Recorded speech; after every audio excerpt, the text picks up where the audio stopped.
இந்த ஆத்ம ஞான வித்யாபீடத்தை உருவாக்கி கொடுத்த ஆத்மானந்த சரஸ்வதி அவர்களை இந்த குடும்பம் முதலில் செய்யுங்கள் குடும்பத்தில் இந்த ஆத்ம விசாரம் நாட்டம் அது முதல்ல உண்டாகி அதை இப்போது ஒரு குடும்பத்தோடு இல்லாமல் எல்லோரையும் அரவணைத்து இந்த உத்தமமான ஞானத்தை எல்லோருக்கும் கொண்டு போய் சேர்ப்பதற்கு ஒரு கருவியாக இருப்பதை குறித்து நான் மிகவும் சந்தோஷப்படுகிறேன். இந்த ஆத்ம ஞானம் அதை பற்றி தான் நம்ம பேசிக்கிட்டு இருக்கோம். இதை ஒரு 10 வருஷத்துக்கு முன்னால் அப்பாஜி அவர்களுடைய அறிமுகம் முதல்ல எங்களுக்கு அந்த கோல்குரு அவர்களுடைய அந்த ஃபஸ்ட்டு அந்த உபதேசத்துக்கு போகும்போது அங்கே அப்பாஜி மகராஜை பார்க்கக்கூடிய ஒரு வாய்ப்பு எங்களுக்கு எல்லாம் கிடைத்தது.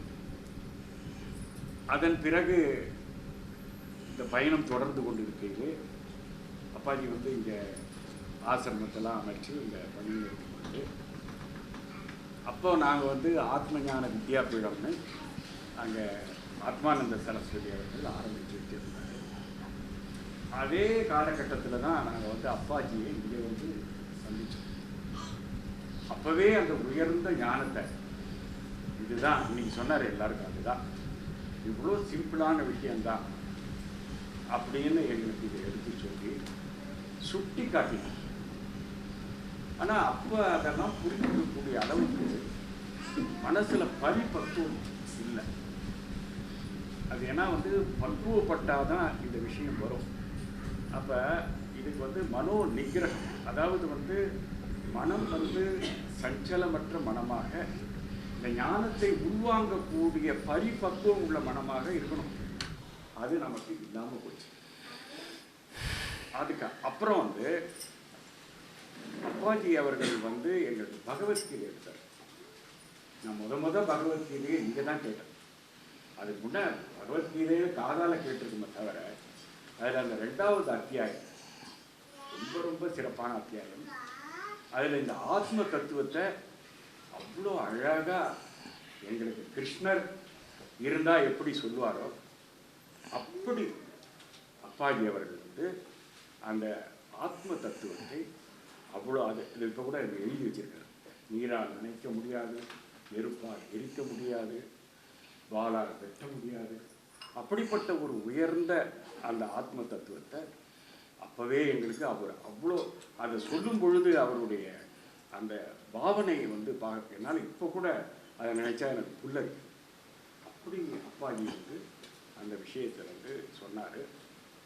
இதுக்கப்புறம் எங்களுக்கு இந்த சாஸ்திர ப்ராப்பராக சாஸ்திரத்துக்குள்ள எங்களை கொண்டு போனவர் சுவாமி பிரம்மயோகானந்தா. உபனிஷத்ஸு பற்றி சொல்லின்னு இருக்காங்க. ஆனால் அந்த உபனிஷத்ஸு உபனிஷத்து ஃபுல்லாக அவர் பிரம்மயோகானந்தா அவர்கள் கொடுத்தாரு. பகவத்கீதா ஃபுல்லாக 700 ஸ்லோகத்துக்கும் விரிவாக எடுத்திருக்காரு. கிட்டத்தட்ட 2500 வகுப்பு எடுத்திருக்காரு. ஸோ இப்போ ஒரு ஃபுல் சைக்கிள் இப்போ அதில் எல்லாருமே வந்துருக்கோம். அதில் இதை கிராமத்தில் இருக்கிறவங்களுக்கு கூட போய் சேரணும். ஏன்னா படித்தவர்களுக்கு போய் சேர்றது கூட கொஞ்சம் ஈஸி.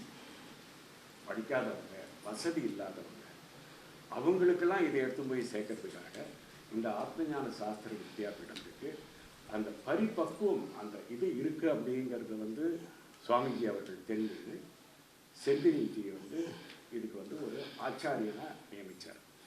ஸோ அவர் இந்த பொறுப்பேற்ற பிறகு பகவத்கீதை பாராயணம் மற்றும் இந்த பலவிதமான தத்துவ போதம்னு ஒரு பெரிய வகுப்பு எடுத்து அப்பாஜி கூட அதுக்கு ஒரு முகவரை எழுதியிருக்காங்க.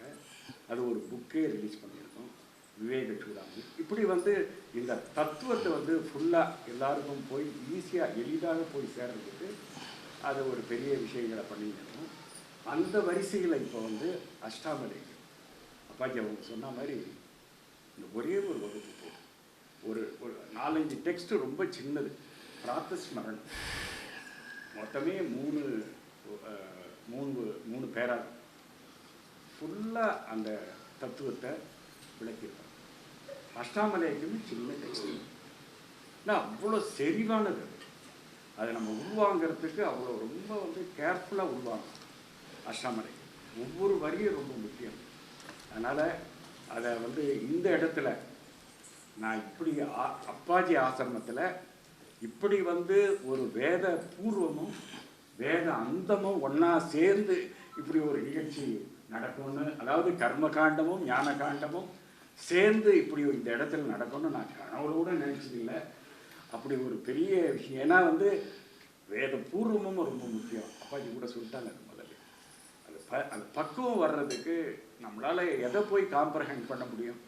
அப்படி வந்து மனதாலையும் எதாலும் கிரகிக்க முடியாத ஒரு விஷயத்தை கிரகிக்கிறதுக்கு ஏதோ ஒரு உருவம், நமக்கு கம்ஃபர்டபுளாக ஒரு உருவத்தை வச்சு அந்த பரம்பொருளை தான் அதில் பண்ணி அதனால் மனம் வந்து பக்குவம் அடைஞ்சு சித்த சுத்தி அடைந்து, அப்போ அது பக்குவப்பட்ட மனதில் தயாரான மனதில் நம்ம வேதாந்தத்தை உள்வாங்கும் பொழுது அந்த பூரணமான அந்த விஷயத்துக்கு அப்படியே உள்ளே போய் ஆணி தைச்ச மாதிரி தைக்கும் அப்படிங்கிற ஒரு விஷயத்தினால, அதனால தான் நம்மளால் இதை பொதுவாக உள்ளே வாங்க முடியல. அப்படிங்கிறதுனால இப்போ எல்லாருமே இதில் அழகாக பிரயாணம் பண்ணிக்கிட்டு இருக்கோம். அதில் ரொம்ப முக்கியமான டெக்ஸ்ட்டு அது அப்பாஜியோட அனுகிரகத்தினால இந்த இடத்துல இப்படி நடக்கிறது ஈஸ்வரனுடைய கிருபை, நம்ம பூர்வ புண்ணியத்தினுடைய பலன் அப்படின்னு சொல்லி இதுக்கு வாய்ப்பளித்த அனைவருக்கும் நன்றி. குருப்பியோ நமக. எல்லாம் வல்ல அந்த இறைவனின் அருளால் நம்ம எல்லாரும் சேர்ந்து இன்னைக்கு அப்பாஜியோட அனுகிரகத்தோட இந்த இடத்துல நமக்கு நம்ம குருஜியோட வகுப்பு கேட்கறதுக்கு நமக்கு ஒரு வாய்ப்பு கிடைச்சிருக்கு. இது ஒரு பெரிய பாக்கியம். நமக்கெல்லாம் தெளிவு கிடைக்கணும் அப்படின்னு நம்ம வந்தோம்னா அப்பாஜி அவர்கள் நமக்கு ஞானத்தையே கொடுத்துறேன்னு சொல்லிட்டு ஈஸியாக கொடுக்குறாரு. ஸோ எல்லாரும் அதை ஸ்வீகரிக்க ரெடியாக இருந்து மனசார கேட்டு எல்லாரும் பயன்பெறணும். அப்பாஜி அவர்கள் இந்த இடத்த எங்களுக்கு கொடுத்து ஒரு அனுகிரகம் பண்ணதுக்கு மனசார நன்றி தெரிவிச்சுக்கிறேன்.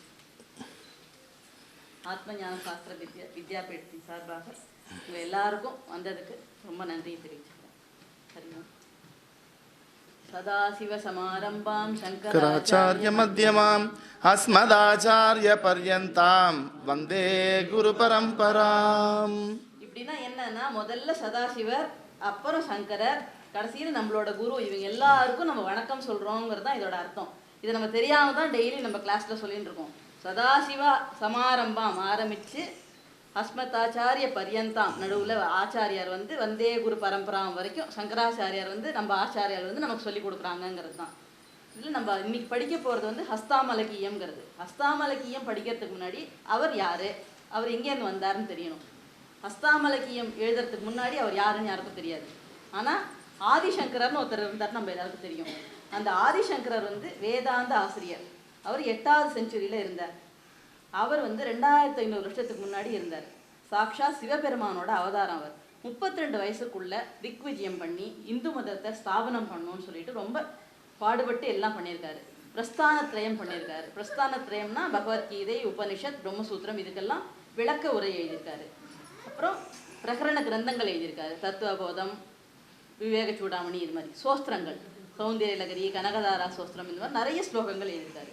இதெல்லாம் எதுக்குன்னா, அவர் ஒரு சன்னியாசியாக இருந்தால் கூட ஞான மார்க்கம் பக்தி மார்க்கம் ரெண்டுமே நம்மளுக்கு தேவை. அது மூலமாக தான் நம்ம வந்து இந்த வேதத்தை தெரிஞ்சுட்டு அடைய முடியும் அப்படிங்கிறதுக்காக சொல்லியிருக்காரு. இது இரண்டுமே இந்து மதத்தோட வேர். அதனால் நம்ம இந்து மதத்தோட மோட்டோவா கோட்பாடாக இருக்கிறது லோகா சமஸ்தா சுகினோ பவந்து. இதனால தான் இதை வச்சு சனாதன தர்மம் அப்படின்னு சொல்லி எல்லாம் சொல்கிறாங்க. இவர் வந்து தட்சிணாமூர்த்தியோட அவதாரம். அதனால தான் இவரை மௌனம் விட்டு வந்த மாமுனி அப்படின்னும் விஞ்ஞான வல்லுனர் அப்படின்னும் சொல்கிறாங்க. இவரோட பூர்வீகம் என்ன அப்படின்னா கேரளம். கேரளம் பக்கத்தில் காலடின்னு ஒரு ஊர். இது இப்போ கொச்சின், எர்ணாகுளம்னு சொல்கிறாங்க. இப்போ அந்த ஊர் இன்னமும் இருக்குது. இவரோட அந்த சங்கரா மடம் இருக்குது, எல்லாம் இருக்குது. இவரோட தந்தை பேர் சிவகுரு, தாயா பேர் ஆரியாம்பாள். இவங்க 2 பேருக்கும் ரொம்ப நாள் குழந்தை இல்லாமல் இருந்தப்ப கேரளாவில் பக்கத்தில் திருச்சூர், அதில் வடக்குநாதர்னு ஒரு சிவன் கோவில் இருக்குது. அங்கே போய் வேண்டி ரொம்ப பிரார்த்தனை பண்ணதுக்கப்புறம் சிவன் வந்து அவரோட கனவுல தோன்றி, சிவகுரு உனக்கு வந்து ஒரே ஒரு மகன், நல்ல அறிவாளியாக குறைந்த வயதுடைய மகன் வேணுமா, இல்லை நிறைய புதல்வர்கள் வேணுமா அப்படின்னு கேட்ட உடனே அந்த சிவகுரு வந்து சங்கராச்சாரியரோட அப்பா, ஆதிசங்கரோட அப்பா. அவர் சொல்கிறார், இறைவா எனக்கு என்ன தேவை, என் தகுதி என்ன அப்படிங்கிறத நீயே அறிவாய், நீ எதை கொடுக்குறியோ அதை நான் ஏற்றுக்கிறேன் அப்படின்னு சிவகுரு சொன்னோன்னே சிவபெருமான் ரொம்ப மகிழ்ச்சி அடைந்து நானே உனக்கு வந்து மகனாக பிறப்பேன் அப்படின்னு அசரீரியா சொன்னது. அவர் வந்து சிவகுரு ஆரியாம்பாளுக்கு மகனாக பிறக்கிறார். அந்த குழந்தை தான் சங்கரர். இவர் சிறந்த புத்திசாலி, அறிவுள்ளவராக இருந்தார். இவரோட தந்தை வந்து இவருக்கு 3 வயசுலேயே இறந்து போயிட்டார். ஸோ அம்மா வந்து 5 வயசில் மிச்ச சொந்தக்காரங்களோட வச்சு உபாகர்மம் பண்ணி அவரை குருகுலத்தில் அனுப்புகிறாங்க. 7 வயசில் அவர் வந்து குருகுலம் முடிச்சுட்டு ஊர் ஃபுல்லாக போய் பிக்ஷா வாங்கிட்டு வரும்போது பவதி பிக்ஷாந்தேகி கேட்கும்போது ஒரு வீட்டு வாசலில் நின்று கனகதாரா சோஸ்திரம் பாடுறாரு. அப்போ அவங்க அம்மா வந்து ஒன்றுமே இல்லையே கொடுக்கறதுக்குன்னு சொல்லிட்டு ஒரு உப்புல வச்சுருந்த நெல்லிக்காய் கொண்டு வந்து கொடுத்த உடனே அவர் வந்து இவ்வளோ ஏழ்மையில இருக்காங்களே அப்படின்னு சொல்லிட்டு அந்த கனகதாரா சோஸ்திரம் பாடுறாரு. அங்கம் ஹரேகே பூஷணமாஸ்ரயந்தி தமனம் தமாலம் அங்கீகிருதாகில விபூதின வாங்கலீலா மாங்கல்யதாஸ்து மம மங்கள தேவதாயா. இந்த வீட்டுக்கு எல்லா மங்களத்தையும் நீ கொடுக்கணும் அப்படின்ட்டு அவர் வேண்டார். அவர் தனக்கோ தன்னோட தாயாருக்கோ வேண்டிக்கல. ரொம்ப ஏழ்மையில தான் இருக்காங்க, அவங்களும் அப்பா இல்லாம இருக்காங்க. ஆனா அவர் சன்னியாசி எடுத்துக்கணும்னு தோன்றினதுனால அவர் இது சொன்னார். அவருக்கு சின்ன வயசுலயே சன்னியாசத்துல நாட்டம் இருந்தது.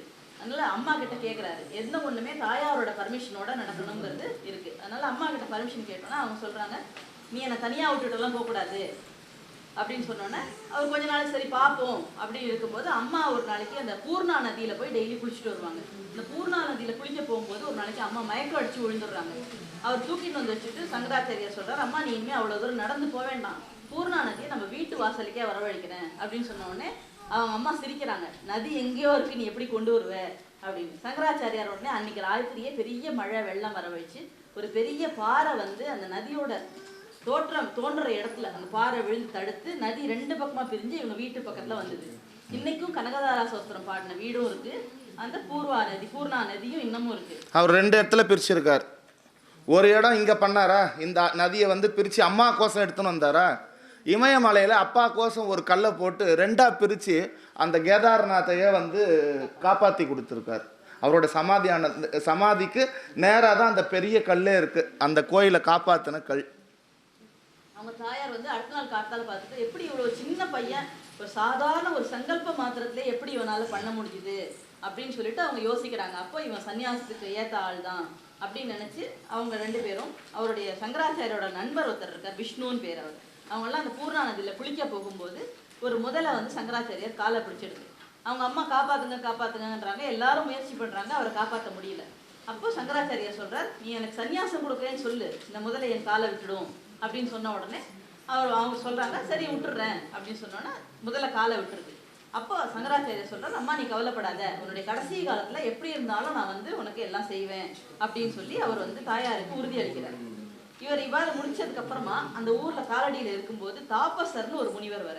அவர் வந்துட்டு சங்கரரோட பார்த்து அவருடைய திறமையை வியந்து, அப்பா நீங்க இருக்க வேண்டிய ஆள் இல்ல, உனக்காக ஒரு குரு அங்க வெயிட் பண்ணிட்டு இருக்கார். நான் ஒரு வாட்டி அந்த குருவை போய் பார்த்தேன், அவர் ரொம்ப முடியாம இருந்தார், நீங்க எதுக்கு இவ்வளவு நாள வெயிட் பண்றீங்க அப்படின்னு கேட்டப்போ, சிவனே குழந்தையா வந்து பிறந்திருக்கா, அந்த பையன் வர வரைக்கும் நான் வெயிட் பண்ணுவேன் அப்படின்னு சொன்னாரு, அதனால நீ அங்க போய் பாருப்பா அப்படின்னு சொன்னோன்னே சங்கரர் கேட்கிறார், எங்க இருக்கார்? நர்மதா நதி கரையில இருக்கார் அவர், நீ அங்க போய் பாரு, அவர் பேர் கோவிந்த பாதர்னு பேருன்னு சொல்லி. நர்மதா நதி கரைனா எத்தனை பேர் இதுல நர்மதா நதி கரைக்கு வந்திருக்கீங்க? அது எங்க இருக்கு? ஓம்காரேஸ்வர், மத்திய பிரதேஷ் ஓம்காரேஸ்வரில் இருக்குது. இதில் யார் யாரெல்லாம் அந்த கோவிந்த குஃபாக்கு வந்திருக்கிறது, கோவிந்த குகைக்கு? நான்லாம் வந்திருக்கேன், போயிருக்கேன். ஸோ அந்த குகையும் இன்னமும் இருக்கு. இதெல்லாம் வந்து நமக்கு சாட்சிகள் எல்லாமே இருக்கு, அவர் இருந்தார் அப்படிங்கிறது. ஸோ அந்த குகையில் போய் கோவிந்த பாதர் சந்திச்சார். அவர் கூட இருந்து 7 வருஷம் போல இருந்து அவர்கிட்ட எல்லாம் கற்றுக்கிறார். கற்றுனப்புறம் அவர் கோவிந்த பாதர் சொல்கிறார், நீ வந்து காசியில் போய் என்னுடைய சிஷ்யன் ஒருத்தர் இருக்கா, அவர் பாரு, அவர் பேர் குமரில பட்டர்னு பேர், அவர்கிட்ட போய் பார்த்துட்டு இந்து மதத்தை நீ ஸ்தாபனம் பண்ணுறதுக்கு என்ன உண்டோ பண்ணு, இதோட என்னுடைய உனக்கு கொடுக்க வேண்டிய இதெல்லாம் அனுகிரகம்லாம் கொடுத்தாச்சுன்னு சொல்கிறார். இவர் அந்த குமரில பட்டரை பார்க்க போகும்போது அவருடைய காலமும் முடிகிற ஸ்டேஜில் இருந்ததுனால அவர் என்னுடைய சிஷ்யன் ஒருத்தர் இருக்கார் மண்டல மிஸ்டர்னு, அவரை போய் நீ பாரு அப்படின்னு சொல்லி அந்த மண்டல மிஸ்டரும் சங்கரரும் ஒரு தர்க்கம் பண்ணி அவங்க ஒய்ஃபையே அவங்களுக்கு நீதிபதியாக வச்சு ஜெயிச்சதா ஒரு கதை ஒன்று இருக்கு. அந்த குமரில பட்டர் கூட மண்டல மிஸ்டர்ங்கிறவர் தான் சுரேஸ்வரர் அப்படின்னு. அங்கிருந்து நமக்கு கிடைச்சது தான் கமலத ஜெயிதாஷ்டகம்.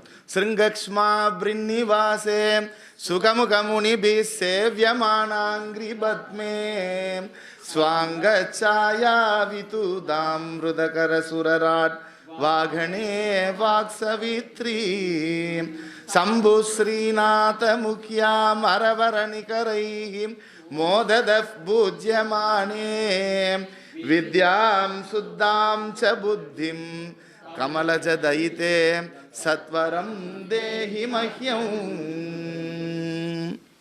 எனக்கு சுத்த புத்தியை கொடுமா அப்படின்னு சொல்லிட்டு ஆதிசங்கரர் அங்கே பாடினது நம்ம இது எங்கே படித்தோம்? கூத்தனூரில் சரஸ்வதி கோயிலில் படித்தோம். அடுத்துக்கப்புறம் இந்த கேம்ப் இங்கே படிக்கிறோம்.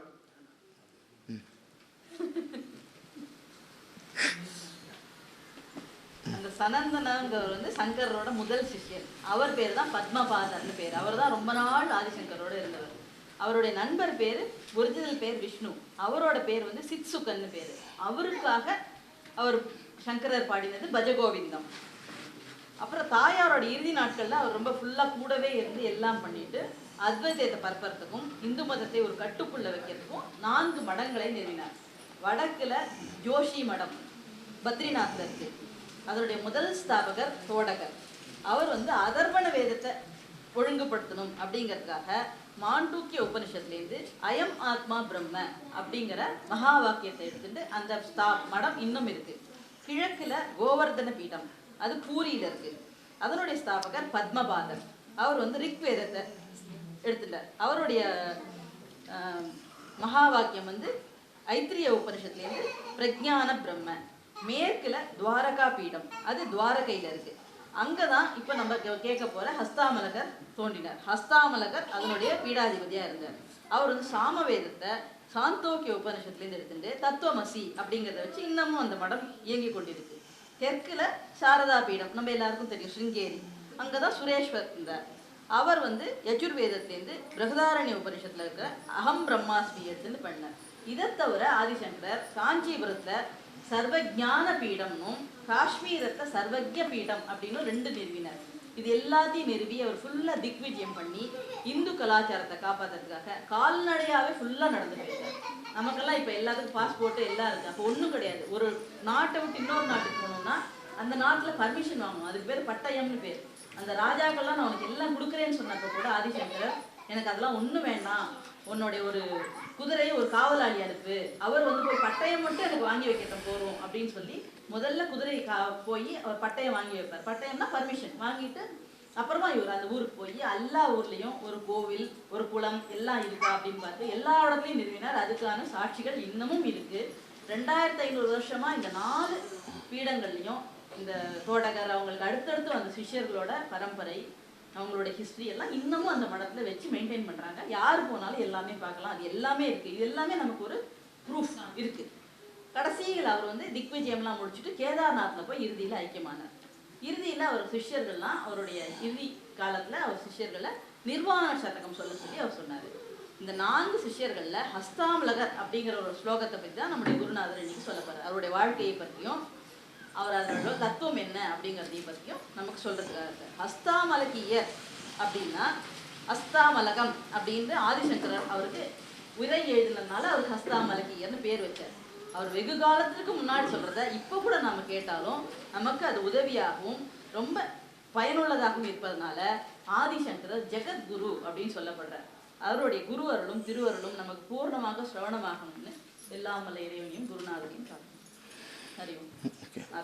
ஓம் சதாசிவசமாரம்பாம் சங்கராச்சார்ய மத்தியமாம் அஸ்மதாச்சார்ய பர்யந்தாம் வந்தே குரு பரம்பராம்.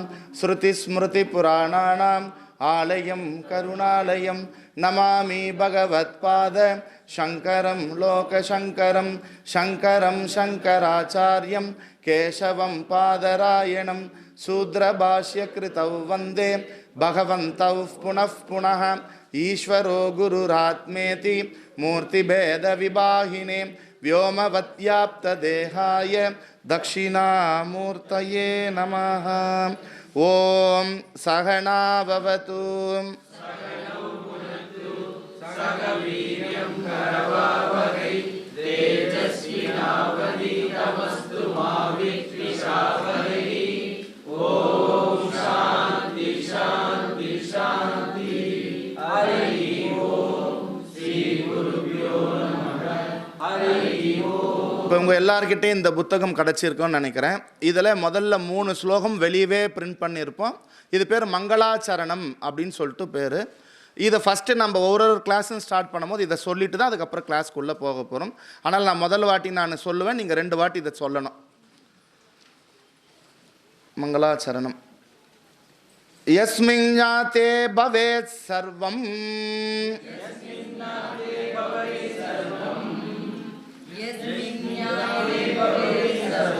விஜ்ஞாதம் பரமாத்மனி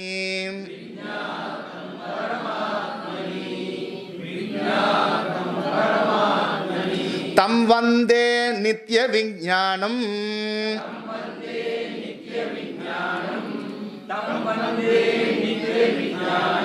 ஆனந்தம் அகம் அவ்யயம்.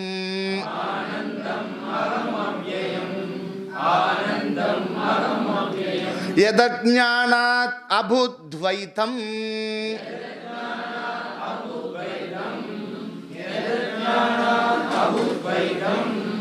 ஞாதே யஸ்மின் நிவர்த்ததே.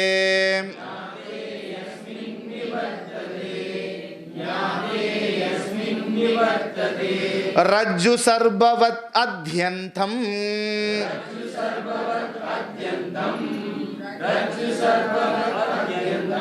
தம் வந்தே புருஷோத்தமம்.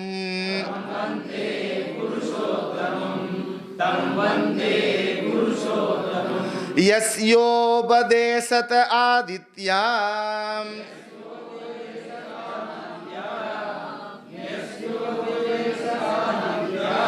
சிதாத்மானஹ பிரகாசதே.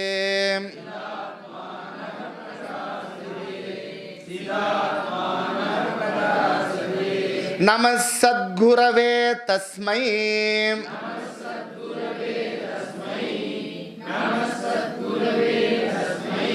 ஸ்வவித்யாத்வா அந்தபாணவே.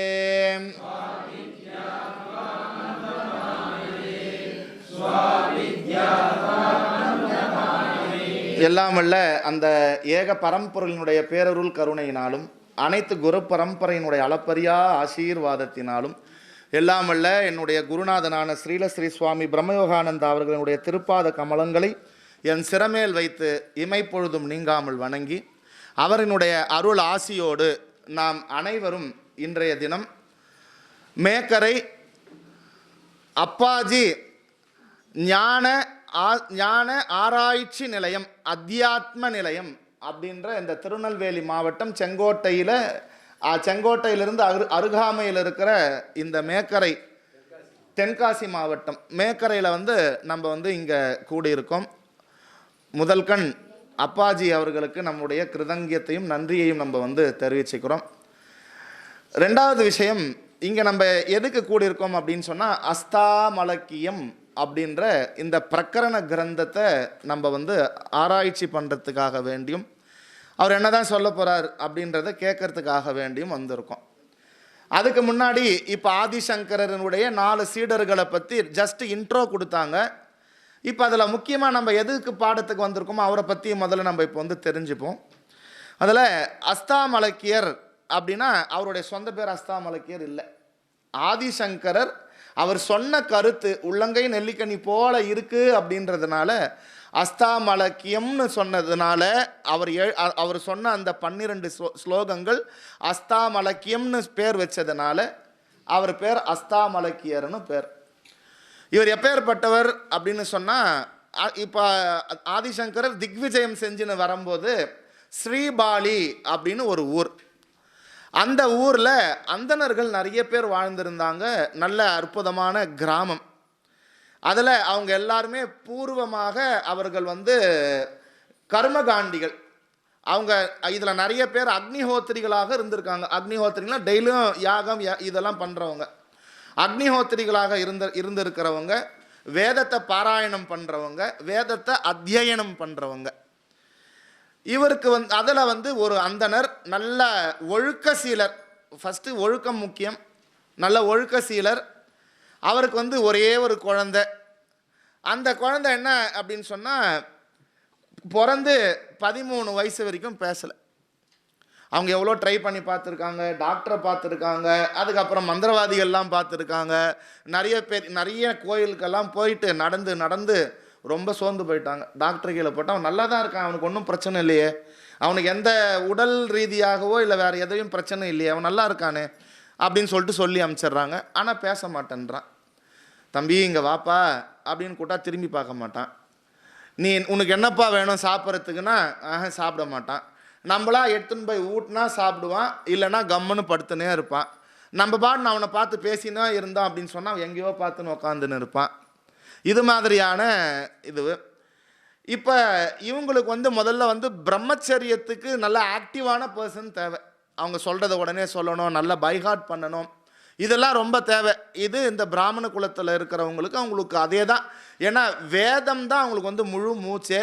அதனால் அவங்க இதுக்கெல்லாம் உதவாத குழந்தை நம்ம என்ன பண்ணுறது, வச்சிருந்து நம்ம என்ன பண்ணுறது, வேஸ்ட்டு தானே அப்படின்னு ஆசிரமம் அமைச்சிடலாம் அப்படின்னு சொல்லிட்டு ஆதிசங்கரர் இங்கே வந்திருக்கிறத அவங்க அந்த அந்தனர் அஸ்தாமலக்கியரோட அப்பா பார்க்குறார். சரி இங்கேருந்து போய் சாஷ்டாங்கமாக நமஸ்காரம் பண்ணி, இதுக்கு மாத்திரம் போல ஒரு ஊருக்கு சாது வந்திருக்காங்க அப்படின்னு சொன்னால் அவங்கள பார்த்து நம்ம ஆசீர்வாதம் வாங்கணும். அவர்கள் நமக்கு அடுத்த ஸ்டேஜ் 4 இருக்குல்ல, 4 வர்ணம் என்னென்ன ஆசிரம தர்மங்கள், பிரம்மச்சரியம், கிரகஸ்தம், வானப்பிரஸ்தம், சந்நியாச ஆசிரமம். நான் டைரெக்டாக பிரம்மச்சரியத்திலிருந்து டைரெக்டாக சந்நியாசம் வாங்கிக்கலாம். யாரை மாதிரி இப்போ சொன்னாங்களே ஆதிசங்கரர் மாதிரி, நம்ம ரமணர் மாதிரி நிறைய எடுத்துக்கலாம். இல்லை நான் இந்த பத்ம வியூகத்தில் பூந்து வெளியே என்னதான் ஆகுதுன்னு சொல்லிட்டு நான் அதுக்கப்புறமா நான் சந்நியாசம். இது எதுக்கு இதெல்லாம் சொன்னா அப்படின்னா, நம்முடைய வேதம் 4 விஷயத்தை நிர்ணயம் பண்ணியிருக்கு. ஒரு மனுஷனாக பிறந்தவனுக்கு 4 விஷயத்தை நிர்ணயம் பண்ணியிருக்கு. 1 தர்ம, 2 அர்த்த, 3 4 மோக்ஷ. 4 விஷயத்தை சொல்லியிருக்கு. அது என்ன தமிழில் தர்ம அர்த்த காம மோக்ஷம்னா வீடு. வீடுனா எந்த வீடு? வீடு பேர். இதுதான் மனுஷனாக பிறந்தா அவனுக்கு அதுதான் தேவை. ஆனால் நம்ம என்ன பண்ணுறோம், இதில் முக்கியமாக பிரம்மச்சாரி அவன் படித்து தெரிஞ்சுக்கணும், இலக்கணங்கள்லாம் தெரிஞ்சாதான் இதுக்குள்ளே போக முடியும். அவனுக்கு பிரம்மச்சாரி அப்படின்றதுக்கு அவனுக்கு 16 வயசு வரைக்கும் எலிஜிபிலிட்டி. அதுக்கப்புறம் அவனுக்கு கல்யாணம் பண்ணி வைக்கணும், அவன் குடும்பத்தை அவன் பார்க்கணும், அவன் கிரகஸ்தனாக ஆகிடுவான். கிரகஸ்தனோட முக்கிய கடமை என்ன அப்படின்னு சொன்னால், அவன் பிரம்மச்சாரி இவங்களையும் பரிபாலனம் பண்ணணும், சன்னியாசிகளுக்கு தேவையானதையும் பண்ணி கொடுக்கணும், வீட்டுக்கு யார் யார் வராங்களோ வர்றவங்களையும் பார்த்துக்கணும். பஞ்சமகா யஜ்யம் அப்படின்னு சொல்கிற 5 டியூட்டிஸ், 5 கடமையை பண்ணணும் அவன். 1 இறைவனை வர்ஷிப் பண்ணணும், 2வது அவன் பித்ருக்களை வணங்கணும், 3வது அவனுடைய கடமை, சொந்த கடமை சுதர்மத்தை எல்லாத்தையும் பார்க்கணும், அதுக்கப்புறம் பரதர்மத்தை பார்க்கணும், அதுக்கப்புறமா அவன் இந்த பூத யஜ்யங்கள், இந்த செடி கொடி மரம் ஆடு மாடு இது எல்லாத்துக்கும் அவன் பரோபகாரமாக இருக்கணும். அதுக்கப்புறமா லாஸ்ட்டாக நர யஜ்யம், யார் யாரெல்லாம் நம்ம வீட்டுக்கு வராங்களோ வருவிருந்தோன் வீசனாகி வாழ்வழிக்கும் சிவாயமே அப்படின்னு சொல்லிட்டு வரவங்களை எல்லாரையும் நம்ம நல்லா கவனித்து அவங்கள இறைவனாக நம்ம பார்த்து இதையெல்லாம் பரிபாலனம் பண்ணலாம். இதெல்லாம் எதுக்கு? இதெல்லாம் எதுக்கு? கிரகஸ்தனுக்கு இதெல்லாம் எதுக்கு? அவன் தர்ம பிரகாரம் ஈட்டிய பணத்தை அவன் தர்ம பிரகாரம் அவனுடைய தேவையில்லாத அதர்மத்துக்காக அந்த பணத்தெல்லாம் செலவு பண்ணாமல் தர்மமாக செலவு பண்ணி அதுக்கப்புறமா அதிலிருந்து அவனுக்கு விடுதல் அப்படின்ற ஒரு விஷயம் அவனுக்கு வரணும். எப்படி? மிருத்யுஞ்சய மந்திரம் என்ன? திரியம்பகம் யஜாமகே சுகந்திம் புஷ்டி வர்தனம் ஊர்வாருமிக பந்தனாம் மிருத்யோர் முக்ஷீயவாமிருதாத். இப்போ இங்கே இருக்கிற நிறைய மரம்லாம் பார்க்குறோம், மாமரம் நிறைய பழம் கீழே கொட்டியிருக்கு. அதெல்லாம் பழுத்தடிச்சு அப்படின்னு சொன்னால் மரத்தை விட்டு கீழே கொட்டிடும். த ஒன் அண்ட் ஒன்லி எந்த பழம்? அது பேர் மிளாம்பழம். அது மட்டும்தான் பழுத்துச்சு அப்படின்னு சொன்னால் அதிலிருந்து கொடி தானாக தூரம் போயிடும். அதுபோல் அதுதான் இந்த மிருத்யுஞ்சய மந்திரத்தோட அர்த்தம். என்னுடைய பந்தங்கள் எல்லாம் நான் உள்ள இன்னர் சேஞ்ச் எவ்வளோ ஏற்படுதோ ஏற்பட ஏற்பட ஏற்பட என்ன ஆகும்? எல்லா இதுவும் வெளியே போகும். ஏன்? எதையெல்லாம் விட்டு விலகினாயோ அதனால் உனக்கு துன்பம் துயரம் இல்லையே. அப்படி எது எதெல்லாம் எனக்கு ஆசைகளெல்லாம் இருந்ததோ அதெல்லாம் எனக்கு தானாகவே உள்ளே இருக்கிற மனசு அது வந்து நல்ல வைராகியத்தோட ஸ்ரத்தையோட ஞானமான மனசா இதெல்லாம் மாறுச்சு அப்படின்னா அவனுடைய வாழ்வியல் தத்துவமே இது மாதிரி கொடுக்கப்பட்டது. அவன் இதெல்லாம் பண்ணி லாஸ்ட்டாக இதெல்லாம் ஒன்றுமே இல்லை, அவனுக்கு நித்தியம்னா என்ன அனித்தியம் என்ன புரிஞ்சு வைராகியம் ஏற்பட்டு அதுக்கப்புறமா அவன் வந்து ஞானத்துக்கு உண்டான விஷயத்தை பண்ணணும். இதுதான் அவனுக்கு இந்த சந்நியாசம்ன்றது. எதுக்குன்னா not only the retirement life, நான் ஃப்ரீயாக இருக்கணும்னு. எதுக்கு ஃப்ரீயாக இருக்கணும்? அவனுக்கு போதுமான நேரம், அந்த the quality of the time and the quantity of the time ரெண்டும் அவனுக்கு தேவை. அதுக்கு அவன் எல்லாத்தையும் முன்னதாக பண்ணி வச்சுட்டு அதனால் நான் 60 வயசுக்கு மேலே கிளாஸ் கற்றுக்கிறேன்லாம் சொல்லக்கூடாது. இப்போத்திலிருந்தே நம்ம பழக்கத்துக்கு வந்து அதுக்கப்புறமா இது எல்லாத்தையும் ஒன்று ஒன்றா டிஸ்மிஸ் பண்ணி லாஸ்ட்டாக இதெல்லாம் கூட விட்டுடணும். ஏன்? ஈசனோடாயினும் ஆசை அருமீன், அதெல்லாம் தானாக நம்மளை விட்டு போயிடும். நம்ம ஒன்றுமே பண்ண தேவையில்லை, தானாக அதெல்லாம் நமக்குள்ள பக்குவம் ஏற்பட ஏற்பட ஏற்பட இதெல்லாம் போயிடும். ஆனால் அதுக்காக இதெல்லாம் விட்டுடலாமான்னா நீ வியாபகாரிக விஷயத்தில் இருக்கிற வரைக்கும் நீ அந்தர்முகத்தோட ரெண்டுத்தையும் ஒன்றா நீ பண்ணிக்க முடியாது. நான் டிரான்சாக்ஷனும் பண்ணிப்பேன், உள்ள நான் வந்து தியானத்திலே இருந்துப்பேன், கண்டிப்பாக முடியாது. நீ எப்போ உருவங்களோட நாமரூபத்தோட செயல்படுறியோ அப்போல்லாம் நீ இங்கே தான் பிடிச்சிக்க முடியும். நீ எப்போ பாரமார்த்திக சத்தியத்தில் நீ உனக்குள்ள நீ தனித்தன்மையா உள்ளுக்குள்ள நீ அகம் பிரம்ம அஸ்மின்னு அப்பெல்லாம் போகும்பொழுது நீ அப்போ இது தேவையில்லை. அப்போ தானாய் அப்போ தான் அது வந்து ஈசனோடாயினும் ஆசை அருமின். அது வரைக்கும் நம்ம வியாபகாரிகத்தில் இருக்கிற வரைக்கும் நம்ம மனசு காலையில் அப்பாஜி சொன்ன மாதிரி மனசு டிஸ்ட்ராக்ஷன்ஸ் ஆகாத மனசு பக்குவம் அடையிறதுக்கு. இப்போ காலையில் எல்லாமே பூஜையில் இருந்தோம், வேறு ஏதாவது சிந்தனை பண்ணின்னு இருந்தீங்க? அப்படியே முழுக்க அதிலேயே இருந்தோம். இதுவும் ஒரு வகையான தியானம் தான். ஆனால் அதுவே கடைசி வரைக்கும் நமக்கு பண்ணிடுமானா இல்லை. இப்போ நம்ம காலையில் பார்த்தது எல்லாம் வேத பூர்வம். நீ டூஸ் அண்ட் டோன்ட்ஸ், இனி இதை பண்ணணும் பண்ணக்கூடாது இதெல்லாம் வந்து அது சொல்கிறது. அதுக்கப்புறம் அதுக்கு அப்படியே டயக்னலி ஆப்போசிட்டு வேதத்தோட கடைசி பகுதி உபனிஷத். இதெல்லாம் என்ன சொல்லுது? இது எல்லாமே மித்யா, நீ இது எல்லாத்தையுமே விட்டுடணும், இது எதுவும் உனக்கு வந்து ஹெல்ப்பே பண்ணாது. ஜி இப்படியும் சொல்கிறீங்க அப்படியும் சொல்கிறீங்க. நீங்கள் வந்து இந்த படத்தில் அவர் பேர் என்னது, சியான் விக்ரம், அது மாதிரி நீங்கள் வந்து டூயல் ரோல் பண்ணின்னு இருக்கிறீங்களா? அப்படிலாம் சொல்லக்கூடாது. இது எதுக்குன்னா வேதம் 2ஆக பிரிச்சிருக்கு. ஒன்று தர்ம அர்த்த காமம். இது இந்த மூணுத்தையும் வேத பூர்வத்துக்கு கொடுத்துருக்கு. அப்போ தான் நீ தர்ம பிரகாரம் வாழ்வ, டூஸ் அண்ட் டோன்ஸ் இல்லா மாதிரி இதெல்லாம் கொடுத்துருக்கு. அதுக்கப்புறம் வேத அந்தம் என்ன கொடுத்துருக்கு அப்படின்னு சொன்னால், நீ இது மூணுத்தையும் எல்லாத்தையும் விட்டுட்டு அதிலிருந்து விலகி நீ தானாய் நிலைப்பதற்கு உண்டான வழியை பண்ணணும். அப்படின்னா இது எல்லாத்தையும் நீ நேர்த்தி பண்ணணும்னு சொல்லுது. இது எப்போ? இன்றைக்கே பண்ணிடலாமா? இல்லை, எனக்கு பக்குவம் ஏற்படணும். பக்குவம் ஏற்பட முக்தி வரை பக்தி இருக்கணும், எனக்கு கூடவே இருக்கணும். இல்லைனா எனக்கு அகங்காரம் கூட சேர்ந்து வந்து என்னை வந்து வெளியே திருப்பி நான் எங்கே இருக்கணும் எப்படி வேணாலும் என்னை ஏமாத்துறதுக்கு தயாராக இருக்குது. அதனால் ஏதோ ஒன்றத்தை நம்ம கெட்டிமாக பிடிச்சிக்கணும். ஏதோ ஒன்றத்தை பிடிக்கிறத அவனுடைய சொரூபமாகவே அவனையே ஆலிங்கனம். இது பேர் என்னது? ஆலிங்கனம் பண்ணுறதுன்னு பேர், பாவனைன்னு பேர். பாவனையுடன் நீயும் அடைக்கலம் ஆகிவிடு, பார்க்கலாம் உனக்குள் அற்புத சக்தியை, அன்பேதானாய் அகத்துள் ஆன்மாவாய், இம்மையில் இருக்க நீ எனக்கு அருளிடுவாய். புவனேஸ்வரி கவச்சத்தில் கேட்குறார். ஏன்னா உனது அறிவான உனது ஆன்மாவை பொறித்திடு இக்கணமே. இவர் கந்த சஷ்டி கவசத்துலேயும் சொல்கிறார், முருகன் இருக்கும் இடமே முக்தி தலமாகும். அப்பா நேற்று முருகர் கோயிலெலாம் போனீங்க, நீ அவ்வளோ தூரம் போக தேவையில்ல. அப்பாஜி அதான் சொன்னார், நீ உன் மனசுக்குள்ளேயே எடுத்துன்னு வந்துடலாம். அதனால் முருகனை இருத்தி விடு இக்கணமே, உன் மனசுக்குள்ளே எடுத்துன்னு வந்துரு. கேட்குமா மனசு? கொஞ்சம் நாளாக தானே நம்ம அதை இங்கே உள்ளேயும் எடுத்துன்னு வரலாம். அதுக்கு நிறைய பிரயாணங்கள் தேவைப்படுறது. இப்போ நான் அவுட் ஆஃப் ஃபோக்கஸில் போயிருக்கேன், இப்போ திருப்பியும் உள்ளே வரேன். அப்பேற்பட்டவர் இவர் வந்து எனக்கு வந்து கிரகஸ்தனாக்கு இவனுக்கு வந்து பிரம்மச்சரியத்துக்கும் இவனுக்கு வந்து தகுதி இல்லை. ஏன்னா A for apple B for பால்னு தின்றதை அப்போ சொல்லி கொடுக்கறது இல்லை.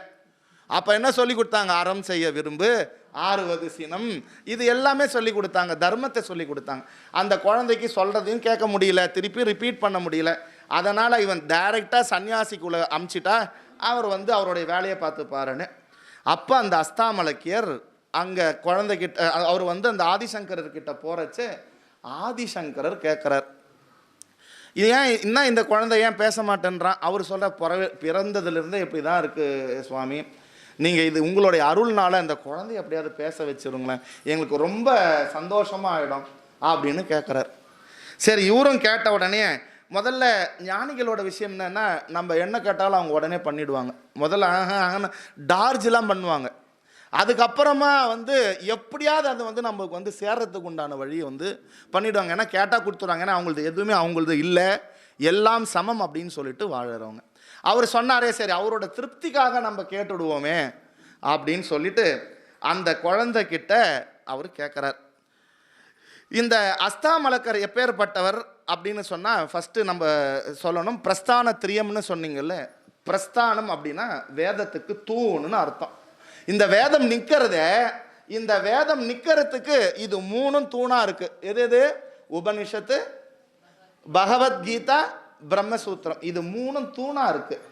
அப்பேற்பட்டதுக்கெல்லாம் உரை எழுதின ஆதிசங்கர பகவத் பாதால் கனகதாரா ஸ்தோத்திரம் பண்ணி அவங்கள ஒருத்தவனை பெரியவனாக்கின பகவத் பாதால், அம்மாக்காக ஆத்தையே கொண்டு வந்த பகவத் பாதால், சந்நியாசம் வாங்கணுன்றதுக்காக வேண்டி நாடகம் போட்ட பகவத் பாதால், அம்மா எனக்கு முதல்ல கடிச்சுன்னு இருக்கு, நீ சொன்னா சந்நியாசம் எடுத்துட்டனா அந்த முதல்ல வந்து என்னை விட்டுறேன்னு சொல்லுது, நீ என்னம்மா சொல்கிற? உடனே அந்த நாடகத்தில் அந்த அம்மா மயங்கி, ஐயோ நம்ம புள்ள இது உயிரோடு இருந்தால் போதும், நீ சரிப்பா நீ சந்நியாசம் வாங்கிக்கோ. சரின்னு அவரும் அம்மா நான் சந்நியாசம் வாங்கிக்கிறேன்னு சொன்னோன்னே அந்த முதல்ல விட்டுடுது. சரி அம்மா கூப்பிட்றாங்க, சரி வாப்பா நம்ம போகலாம். இது எங்கே நீ என்னை கூப்பிட்ற? இப்போ நீ என்ன சொன்ன? சந்நியாசம் வாங்கிக்கலாம்ப்பான்னு சொன்னேன். இப்போ வீட்டுக்கு கூப்பிட்ற, எப்படி நான் வருவேன்? அப்போ கிளம்பி போனவர் தான். அவருக்குள்ள ஒரு தேடுதல் இருந்தது. அந்த தேடுதலுக்காக அவர் போய் தன்னுடைய குருநாதரை போய் அடைந்து அங்கே போய் அந்த குருநாதர் இவருக்கோசம் காத்திருந்து அவருக்கு உபதேசத்தை பண்ணார். ஆனால் அங்கே போய் இவர் சும்மா இல்லை. இவர் எப்படி இவருடைய சீடன் வந்து கேள்வி சொன்னான்னா, நீ யாருன்னு சொல்லி கேட்டதுக்கு நிர்வாண சதகம் பாடுறார். என்ன பாடுறார்? நான் ஆத்மா இல்லை, நான் பஞ்சபூதம் இல்லை. அவரும் அதே பாடினவர் தான். அப்போ அவருக்கு தெரியாதா நீ யாருன்னு கேட்டால் என்ன பதில் வரும்னு சொல்லிட்டு. இதில் விஷயம் என்ன அப்படின்னு சொன்னால், அஸ்தாமலக்கியர் வந்து சின்ன வயசில் குழந்தையா 2 வயசு குழந்தையா இருக்கிறச்சு அவங்க அம்மா என்ன பண்ணுறாங்க, ஆற்றுல குளிக்கிறதுக்காக வேண்டி போகிறாங்க. அப்போ போகிறச்சு அந்த ஆற்று பக்கத்தில் ஞானிகள் வந்து ஒரு ஞானி வந்து உட்காந்து தபஸ் பண்ணின்னு இருக்கார். அப்படி தபஸ் பண்ணின்னு இருக்கிறச்ச இந்த அம்மா என்ன பண்ணுறாங்க, அவர் கையில் சொல்லிட்டு, நான் குளிக்க போகிறேன், கூட யாரும் ஆள் இல்லை, அதனால் இந்த குழந்தைய கொஞ்ச நேரம் வச்சுருங்கோ, நான் போய் குளிச்சுட்டு வந்துடுறேன் அப்படின்னு சொல்லிட்டு. இவங்க போய் குளிச்சுட்டு வந்து திரும்பி பார்த்தா குழந்தைய காணோம். அவர் பாட்டுன்னு கண்ணை மூடின்னு இப்படியே உட்காந்துன்னு இருக்கார். இந்த அம்மா சுற்றி கித்தி பார்க்குறாங்க, குழந்தைய காணோம். அதுக்கப்புறமா ஆத்தாண்ட எங்கேயாவது போயிருக்கான்னு பார்த்தா குழந்தை செத்து போய் ஆற்று பக்கத்தில் இருக்குது. இந்த அம்மாவுக்கு வந்தது கோவம். ஒரு தாய்க்கு எவ்வளோ ஆத்திரம் வரும். கிட்ட போய் அவர்கிட்ட போய், நீ ஒரு பெரிய ஆள், நீ ஒரு ஞானி, உன்னை நம்பி ஒரு குழந்தைய ஒப்படைச்சிட்டு போனனே, இது மாதிரி பண்ணிட்டியேன்னு பயங்கரமாக அவங்க கிட்ட வந்து சண்டை போடுறாங்க. அந்த ஞானி வந்து மனசில் தெரியுது அந்த தாயினுடைய வேதனை. அதனால் சரிம்மா கொஞ்சம் ஒரு 5 நிமிஷம் இருமா, நீ அப்படி போய் இருமா அப்படின்னு சொல்லிட்டு அந்த ஞானி தன்னுடைய உயிரை நீத்து அந்த குழந்தையோட உள்ளே போயிட்டார். இது மாதிரி நிறைய பேருக்கு நடந்திருக்குன்னு. அதில் வந்து திருமூலர் ஒருத்தர், அது மாதிரி இவர் ஒருத்தர். இவர் என்ன பண்ணுறார், உடனே அந்த ஞானி வந்து செத்து போகிறார். அத்தோட இட்டுன்னு வந்தார். அதிலேருந்து அந்த குழந்தை மௌனமாகவே இருக்குது. அதனால தான் இவர் நீ யாருப்பா குழந்தைன்னு கேட்கும் போது இவ்வளோ விஷயத்தையும் சரன்னு 12 ஸ்லோகத்தில் சொல்லுது. அந்த 12 ஸ்லோகத்தில் சொன்ன முதல் கேள்விக்கு 12 ஸ்லோகத்துக்கு முன்னாடி இருக்கிற முதல் கேள்வியை தான் எலாபரேட்டாக 12 ஸ்லோகமாக வந்து சொல்லியிருக்கு. அது என்ன அப்படின்றத இப்போ நம்ம கிளாஸ்க்குள்ளே போய் பார்ப்போம். முதல் ஸ்லோகம் நம்ம படித்தது மங்களாச்சரணம். மங்களாச்சரணத்துக்குடைய பதவிச்சாரம் நம்ம தெரிஞ்சிட்டோம் அப்படின்னா அடுத்தது அந்த ஸ்லோகத்துக்கு போகலாம். மங்களாச்சரணம். யஸ்மிஞ்ஞாதே பவேத் சர்வம் விஜ்ஞாதம் பரமாத்மனி தம் வந்தே நித்திய விஜானம் ஆனந்தம் மகமவ்யயம். பதவிச்சாரம். தம் வந்தே. தம்னா என்ன இங்க அர்த்தம்னா அந்த அப்படின்னு அர்த்தம். எந்த? பரமாத்மாவை என்ன பண்ணணும்? நான் வணங்குகிறேன். நான் எதுக்கு வணங்கணும்? அவர் எப்பேற்பட்டவர் அந்த பரமாத்மா? ஏன் நான் அவரை போய் வணங்கணும்? அவர் எப்பேற்பட்டவர்னா அஜம். அஜம்னா என்ன அர்த்தம்? அவர் பிறப்பு அற்றவர். ஏன் அவர் பிறப்பற்றவர்? அவர் அவ்யயம், இறப்பு அற்றவர். இறந்தா தானே பிறக்கணும். அதனால அவர் இறப்பு அற்றவர். அப்படியானால் பிறக்கிறதும் இல்லை, இறக்கிறதும் இல்லை. அவர் எப்படி இருக்கார் அப்படின்னா அவர் நித்தியம். எப்பேற்பட்டவர்? நித்தியம். நித்தியம்னா என்ன? நேற்று இருந்து இன்னைக்கு இருக்கு, நாளைக்கு இல்லை, அது இல்லை நித்தியம். சரி, நேற்று இல்லை, இன்னைக்கு இருக்கு, நாளைக்கு இல்லாம போவோம், அது இல்லை நித்தியம். அது முக்காலமும் இருப்பது, அது பேரு நித்தியம். அது மாத்திரம் இல்லை, யார் ஒருத்தர் நித்தியமா இருக்காங்களோ அவருக்கு இன்னொரு அடைமொழி கொடுக்கிறார், ஆனந்தம். அவர் எப்பேற்பட்டவர்? ஆனந்த பூரண ஸ்வரூபமா இருக்கார்.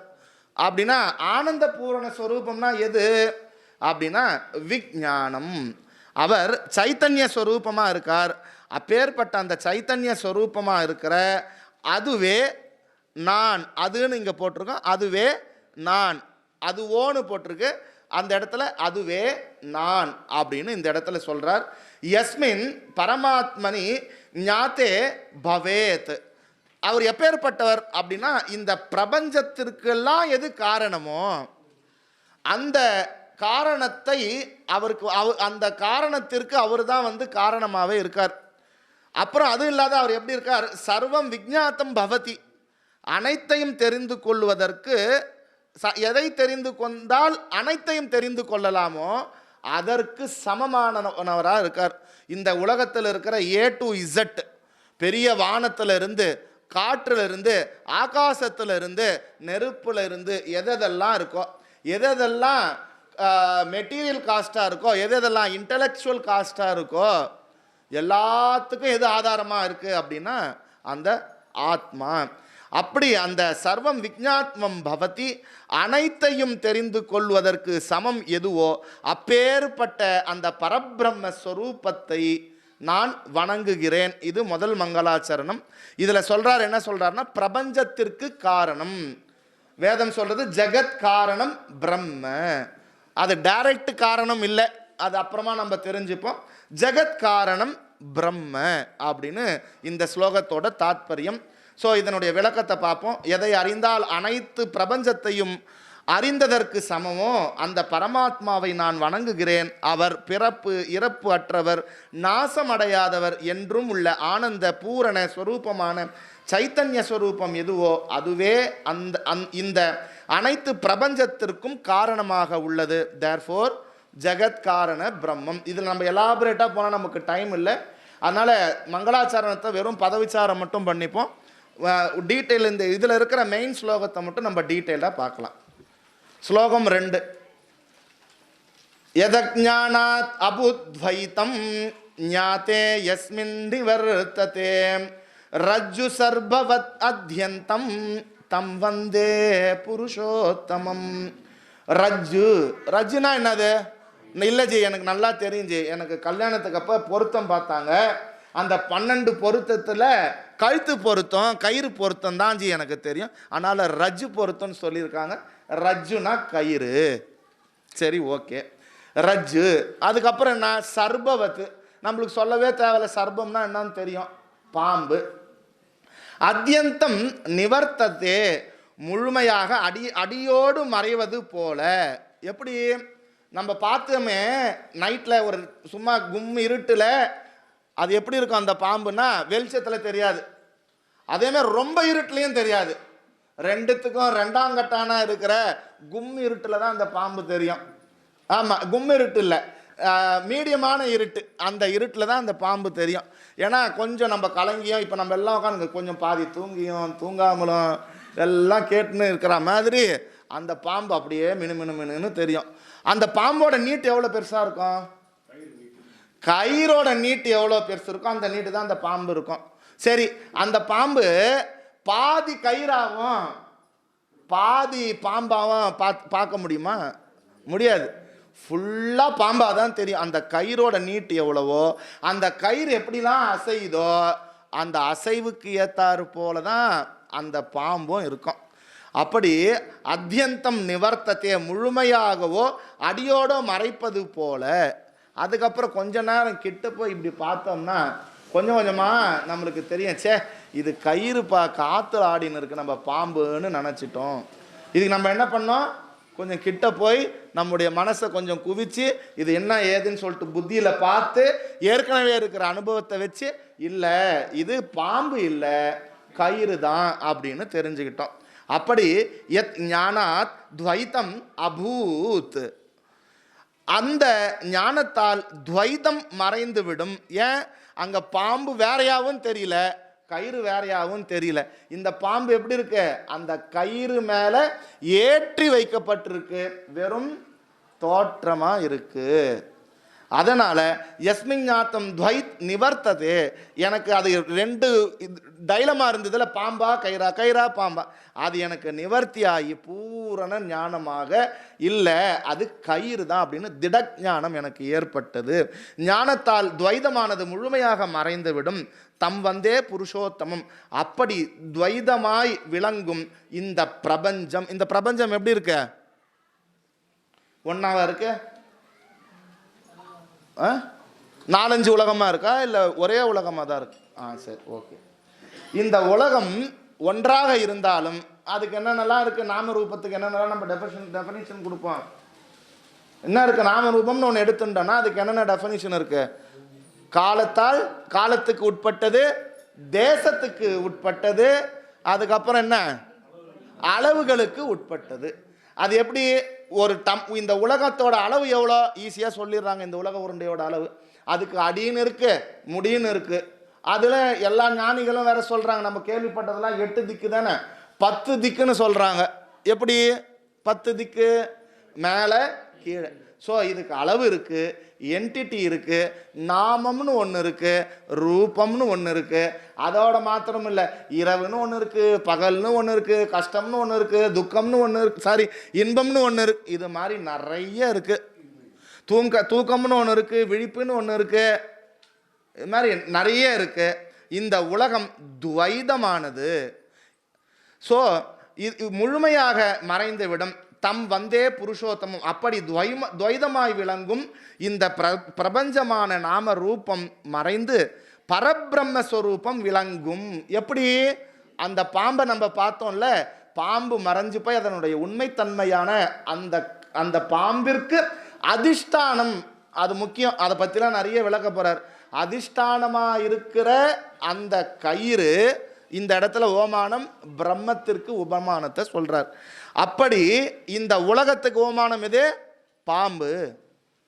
ஸோ இதில் 3 சத்தியம் இருக்கு. நம்ம ஏற்கனவே பார்த்தோம், வியாவகாரிக சத்தியம், பாரமார்த்திக சத்தியம், பிராதிபாசிக சத்தியம். நேற்று அறிவில் குளிக்கும் போது கூட அவங்க கையில் கேட்டேன், அம்மா குளிக்கிறீங்களே இது சத்தியமா மித்யாவா? இல்லை ஜி, நான் இது எப்படி நான் சொல்றது, இல்லைன்னு என்னால் சொல்ல முடியல, இருக்குன்னு சொல்ல முடியல. ஸோ இதை நான் என்னுடைய அனுபவத்தை தள்ளவும் முடியல, ஆனால் அது சத்தியமாகவே இருந்துட்டு போட்டோமே. அப்படி சொன்னதில் வியாவகாரிக சத்தியம். கனவு, நல்ல கனவு கண்டுன்னு இருக்கேன், நம்ம அப்பப்போ தானே எடுத்துக்கிறோம், நல்ல கனவு கண்டுன்னு இருக்கேன். அப்போ என்னை ஒருத்தர் திட்டுறார், எனக்கு வந்துச்சு பாருங்க ஆத்திரம். அவர் திட்டும் போது ஒரு நாய் வேற தெரித்துச்சு, நான் பயங்கர வேகமாக ஓடிட்டேன். அப்போ நான் ஓடும் போது எனக்கு அது அப்போ சத்தியமாக தெரிஞ்சது, நாய் கடிச்சது சத்தியமாக தெரிஞ்சது. மீண்டும் விழிப்பிற்கு வியாவகாரிகத்திற்கு வந்ததுக்கு அப்புறமா அது பொய்யாகி போச்சு. அப்போ நான் கண்ட கனவு பொய்யா உண்மையா? இல்லையே, நான் ஓடினேனே அப்போ கடிக்கும் போது. ஜி அதை இல்லைன்னு சொல்ல முடியாது, இருக்குன்னு சொல்ல முடியாது. ஸோ அதுவும் சத்தியமாக வச்சுக்கலாமே. அப்புறம் பாரமார்த்திக சத்தியம். பாரமார்த்திக சத்தியம் நம்மளுடைய அனுபவத்திலேருந்து எடுத்துப்போம். ஆழ்நிலை உறக்கம், டீப் ஸ்லீப். அப்போ அங்கே எப்படி இருக்க ஜி, நைட்டு பாருங்க ஜி, அந்த ரூம்லாம் அவ்வளோ அற்புதமாக அப்பாஜி நம்மளுக்கு ஏற்பாடு பண்ணி கொடுத்தார், சாப்பாடுலேருந்து எல்லாமே சூப்பர் ஜி. இப்போ கூட நான் நல்லா நீங்கள் சொல்கிறது, நீங்கள் எனக்கு அம்மா மாதிரி ஜி, நல்லா நீங்கள் சொல்கிறது எனக்கு தாலாட்டு, இப்போ தாலாட்டு கேட்டோம் பாருங்க, அது மாதிரி எனக்கு ஆடின்னு இருக்கு. இது வந்து கனவு இல்லை. இது இது இப்போ நம்ம இது பண்ணுறது ஆழ்நிலை உறக்கத்தை பற்றி நான் சொல்கிறேன். அந்த இடத்துல நான் நன்றாக தூங்கினேன். அந்த இடத்துல 2 விஷயம் அவுட். ஒன்று சூக்ஷ்ம சரீரம், மனசு அங்கே சுத்தமாக வேலை செய்யாது. 2வது ஸ்தூல சரீரம், அங்கே உடம்புக்கே வேலை இல்லை. அப்படின்னா என்ன அர்த்தம்? காது கேட்காது, கண்ணு தெரியாது, மூக்குக்கு ஸ்மெல்லு தெரியாது, நாக்கு டேஸ்ட் பண்ணாது. இல்லை ஜி நான் தூங்குற பழக்கம், நான் பேசினே தான் நான் தூங்குவேன் அப்படின்னா தூங்கலைன்னு அர்த்தம். ஜி நீங்கள் பேசின்னு இருக்கிறதெல்லாம் என் காதுக்கு கேட்குது, ஆனால் நான் நல்லா தூங்கின்னு இருக்கேன். தூக்கத்தில் மட்டும் சொல்கிறீங்க, கிளாஸில் நான் சொல்லும் போது நீங்கள் பேசுறது கேட்கல ஜி நான் தூங்கிட்டேன்னு சொல்கிறீங்க. தூங்குறச்ச யார் ஒருத்தருக்கு காது கேட்குதோ அவங்க தூங்கலைன்னு அர்த்தம். ஸோ ஆழ்நிலை உறக்கத்தில் இந்த டோட்டல் இந்த ஸ்தூல சரீரத்தோட தத்துவங்கள், சூக்ஷ்ம சரீரத்தோட தத்துவங்கள் எல்லாம் அவுட். அதில் என்ன விஷயம் அப்படின்னா, எப்படி ஆழ விதைக்குள்ள வந்து ஆழமரமே இருக்கிறா போல நம்முடைய ஜீவனானது அதனுடைய ஸ்வஸ்தானத்தில் போய் ஒடுங்கி போகிறது. அதனால் நமக்கு அங்கே அனாதி அவித்யா மாத்திரம் இருக்கு. ஆனால் விழித்ததுக்கு அப்புறமா அங்கே என்ன வருது அப்படின்னா, எஃப் பிரத்யபிஞாயதே ராகுக்ரகஸ்த திவாகரேந்திர சதுர்சகான் மாயா சமாச்சாதனாத் சன்மாத்ரகரணோபசம்ஹரணதோ ये भूत सुसुप्तः पुमान् प्राकस्वाप्समिति प्रबोध समये यः प्रत्यभिज्ञायते तस्मै श्री गुरुमूर्तये नमः ஸ்ரீ தட்சிணாமூர்த்தயே. தூங்கி எழுந்த உடனே அது பேர் பிரத்யபிஞா அப்படின்னு சொல்லிட்டு பேர். நான் நல்லா தூங்கினேன் அப்படின்னுட்டு நம்ம எழுந்துக்கும் பொழுது விழிப்பு ஏற்படுறச்ச, ஏன்னா நல்லா தூங்கினேன்னு ஒரு அனுபவம் கிடைக்குது இல்லை. இந்த அனுபவத்தை யார் கொடுத்தது அப்படின்னா சாட்சி. சூப்பர், சாட்சி தான் இந்த அனுபவத்தை கொடுத்தது. இப்படி இந்த 3 விஷயத்திலையும் ஜாக்கிரத்து, சொப்ன, சுசுப்தி, இது 3த்துலேயும் இருக்கிற சத்தியம், அது சத்தியமாக உபச்சார வார்த்தைக்கு வச்சிருக்கோமே தவிர உண்மையானது சத்தியசிய சத்தியம் எது அப்படின்னா அந்த பிரம்மம் தான் சத்தியம். Therefore, அப்பேற்பட்ட இந்த இருமைகள் இது எல்லாத்தையும் நீக்கி எது அந்த சுத்த ஸ்வரூபமாக இருக்கோ அந்த ஞானமான பிரம்மமாக விளங்குகின்ற அந்த ஸ்வரூபத்தை நான் வணங்குகிறேன். இது 2வது ஸ்லோகம். இதனுடைய சாரம் என்ன அப்படின்னா, பஞ்சபூதத்தையே நம்ம பார்க்கறதெல்லாம் எதை பார்த்துன்னு இருக்கோம் இந்த உலகத்தில்? பார்க்கறதெல்லாம் பஞ்சபூதத்தினுடைய மாற்றத்தை தான் பார்த்துன்னு இருக்கோம். தண்ணி குடிக்கிறோம், தண்ணி என்னது? நீர். அதுக்கப்புறம் அதையே கூல்ட்ரிங்க்ஸாக சாப்பிட்றோம், அது பேர் என்னது? அதுவும் நீர் தான். அதையே நம்ம வந்து இந்த மில்க்கு ஃப்ளேவர் மில்காக சாப்பிட்றோம், அதுவும் நீர் தான். நம்ம உடம்புல ஓடுறது என்ன? ரத்தம், அதுவும் நீர் தான். இது மாதிரி அதனுடைய தன்மைகள் ஒரு விகிதாச்சாரத்தில் பஞ்சீகிருதமாகி இதெல்லாம் மாறி மாறி வந்து இந்த உலகம் எப்படி நமக்கு காட்சி அளிக்குது அப்படின்னா பஞ்சபூதத்தினுடைய கலப்பில் அது அதனுடைய நிலையை மாற்றிக்கொண்டு காட்சி அளித்துன்னு இருக்கு. நம்ம என்ன பண்ணுறோம், இந்த பஞ்சபூதங்கள் எல்லாம் நமக்கு தெரியறதுக்கு பின்னாடி ஆதாரமாக எது இருக்கோ, இந்த பாம்பு தெரியறதுக்கு கயிறு எப்படி ஆதாரமாக இருந்ததோ அது போல இந்த நாமரூப பிரபஞ்சம் நமக்கு தெரியறதுக்கு எது காரணமாக இருக்குன்னா அந்த பரபிரம்மஸ்வரூபம். அதனால் இந்த பஞ்சபூதத்தையே நாம் பார்க்கிறோமே தவிர இது வரைக்கும் யாரும் பரபிரம்மத்தை பார்த்ததே இல்லை. இது 2வது ஸ்லோகம். 3வது ஸ்லோகத்தை பார்ப்போம். யஸ்யோபதேசத ஆதித்யாம் சிதாத்மானஹ பிரகாசதே நமஸ் சத்குரவே தஸ்மை ஸ்வாவித்யாத்வாந்த பாணவே ந பிரம்ம பிரகாசத்தே நஹ. நமக்குன்னா எல்லாரும் இப்போ இருக்கோம்ல, நான் தனியாக இருந்தால் எனக்குன்னு சொல்லிப்பேன், உங்களுக்கும் அது மாதிரி தானே இருக்கும், எனக்கு வேறு மாதிரி, உங்களுக்கு வேறு மாதிரியா இருக்கும், எல்லாருக்கும் ஒரு மாதிரி தான். அதனால தான் இந்த இடத்துல நமக்கு பிரகாசத்தே. பிரகாசம் அப்படின்னா பிரகாஷ் இல்லை, உட்காந்துருக்கிற பிரகாஷ் இல்லை. உட்காந்துருக்கிற பிரகாச எது காமிச்சு கொடுக்குதோ அது பேர் பிரகாசம். ஸோ இந்த பிரகாசத்தை அப்படி விளங்குகின்ற சிதாத்மா, சைத்தன்ய ஸ்வரூபமான ஆத்மா இதை எது விளக்கி காமிச்சுதோ, இப்போ இங்கே இந்த இடத்துல இந்த பாக்ஸ் இருக்கு, இந்த பாக்ஸ் இருக்கு அப்படின்னா இந்த பாக்ஸ் தெரியறதுக்கு உங்களுக்கு உங்களுடைய கண்ணில் ஒரு வெளிச்சம்னு ஒன்று வேணும், இந்த பாக்ஸுக்குன்னு ஒரு பிரகாசம் வேணும். இந்த பாக்ஸை தனியாக உங்களுக்கு ப்ரொஜெக்ட் பண்ணி காமிக்கிறதுக்குன்னு ஒரு பிரகாசம் வேணும். இந்த மொத்த பிரகாசத்தோட பேர் என்ன அப்படின்னா அது பேர் விளங்குகிறது, சைத்தன்யம் அப்படின்னு சொல்லிட்டு அதோட அர்த்தம். ஸோ யஸ்ய உபதேசத்தை ஆதித்யா. ஆதித்யா அப்படின்னா யாரு? ஆதித்யா சூரியன். சூரியன் சூரியன் ஒளி கிரணங்கள் பட்டவுடன் இருள் மறைவது போல. நம்ம ஒரு ரூமுக்குள்ள போறோம், ரூமுக்கு இருட்டா இருக்கு, கும் இருட்டா இருக்கு. வெறுனே போயிட்டோன்னா அந்த ரூம்ல இருக்கிறது என்னன்னு தெரியுமா? அட ரூமோட அளவே தெரியுமா? இல்லை அந்த ரூம்ல இருக்கிற பொருள் தெரியுமா? தெரியவே தெரியாது.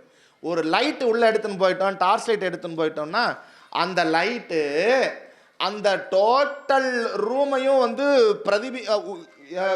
விளங்க செய்யறது. அது மாத்திரம் இல்லை, அதில் இருக்கிற பொருட்களையும் வந்து அது வந்து விளங்க வைக்கிறது. அதுபோல இந்த சூரியன் என்ன பண்றது அப்படின்னா இருளை மாத்திரம் நீக்கிறது இல்லை, நீக்கிறது போல யஸ்ய உபதேசத, இந்த உபதேசத்தினால் யஸ்ய யாருடைய, குரு சாஸ்திர உபதேசத்தால். குரு உபதேசம் பண்ண குருவோட லட்சணம் என்ன? கு அப்படின்னா இருள், ரு அப்படின்னா நீக்குபவர். எந்த குருவானவர் என் உள்ளே இருக்கின்ற அஞ்ஞான இருளை நீக்கினாரோ அப்பேற்பட்ட அந்த குரு உபதேசத்தினால் அகம் சிதாத்மா நக பிரகாசத்தே, நான் சிதாத்மாவான சுயம் பிரகாச சைத்தன்ய பரபிரம்மம் என்று விளங்குகிறது. நான் எப்பேற்பட்டவன்? நான் தான் அந்த லைட்டுக்கெல்லாம் light. I am the projector. பாப்பாஜி காமிச்சாங்கல்ல, அது மாதிரி நான் வந்து சுத்த புத்த நித்திய ஆனந்த ஸ்வரூபம் நான் அப்படின்ற விஷயத்தை எனக்கு குருநாதர் நல்லா எனக்கு விளங்க வச்சார். ஸ்வ வித்யாத்வா அந்த பானவே. இந்த இடத்துல ரெண்டாவது அடமொழி கொடுக்கிறார். முதல்ல ஆதித்யன்னு சொன்னார், ஓம் பானவே நமஹ. அவரு சூரியனுக்கு இன்னொரு பேர் பானவே. அப்பேற்பட்ட அந்த சூரியன், சூரியனுக்கு ஒப்பான குருவானவர். இந்த ரெண்டு இடத்தையும் மேட்ச் பண்றார். சூரியன் ஒளி வந்த உடனே இருள் நீங்கி அதில் இருக்கிற பொருள் எல்லாம் எப்படி பிரகாசிக்குதோ, இந்த பிரபஞ்சம் எப்படி பிரகாசிக்குதோ, அது போல குருவினுடைய ஞான ஒளியினால் என்னுடைய அஞ்ஞானங்கள் எல்லாம் நீங்கி நான் யார் என்று தெரிந்து கொள்ளுகின்ற என்னுடைய சுயத்தன்மையை அந்த அந்த ஞானியினுடைய அந்த ஞான பிரகாசத்தினால் எனக்கு வந்து தெரியறது. அப்பேற்பட்ட நம சத்குரவே தஸ்மை, நமஸ்காரம் செய்து அந்த சத்குருவை நான் வணங்குகிறேன் அப்படின்னு இந்த ஸ்லோகம் இருக்கு. இதனுடைய விளக்கம், எப்படி சூரிய ஒளி கிரணங்களால் இருள் விளங்குகிறதோ அதுபோல நான் உடல் மனம் இந்திரியம் என்ற அஞ்ஞான அவித்தை குருவாகிய சூரியன் எனக்கு ஞானம் எனும் ஒளி கிரணத்தால் அவற்றை நீக்கி அகம் சைத்தன்ய ஆத்மா, அகம் அதுவே நான் என்று விளக்கும் சைத்தன்ய சத்குருவை நான் வணங்குகிறேன். தர்ஃபோர் இதில் என்ன சொல்ல வரார் அப்படின்னா, சைத்தன்யமே ஆத்மா, எந்த ஒளியானது, எந்த அறிவு சொரூபமானது அனைத்தையும் விளங்க வைக்கிறதோ அந்த விளங்க வைத்து கொண்டிருக்கின்றதுமான விளங்கி கொண்டிருக்கின்றதுமான அதிஷ்டானம் நான் அப்படின்றத இந்த ஸ்லோகத்தில் சொல்றார். சைத்தன்ய ஆத்மாவே அகம் என்ற உபதேசம். சரி, ஓகே ஓகே. இப்போ அடுத்தது என்ன பண்றார் அப்படின்னா, அடுத்தது சங்கரருக்கு இப்போ நம்ம வரப்போறோம். சங்கரர் அஸ்தாமலக்கியரை பார்த்து கேட்கிறார். அந்த ஸ்லோகத்தை முதல்ல நம்ம படிப்போம். நான் முதல்ல சொன்ன மாதிரி நான் ஒரு வாட்டி சொல்லுவேன், நீங்கள் 2 வாட்டி சொல்லணும். இது ஆதிசங்கர் பகவத் பாதாளால திருவாய் மொழிந்த வார்த்தைகள். இதெல்லாம் அவர் சொன்னதை நம்ம சொல்றதுக்கே பெரிய புண்ணியம் வேணும். கஸ்துவம் சிசோ,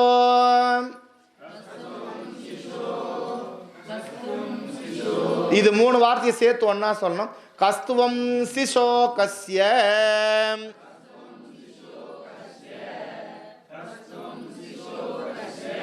குதாசி கந்தாம் கிம் நாமதே த்வம்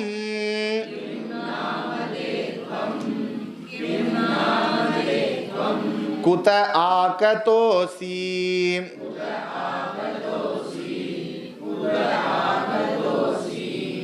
ஏதத் மயோக்தம் வத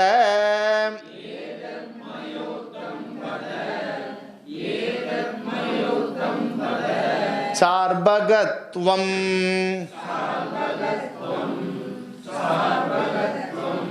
மத் பிரீதயே பிரீதி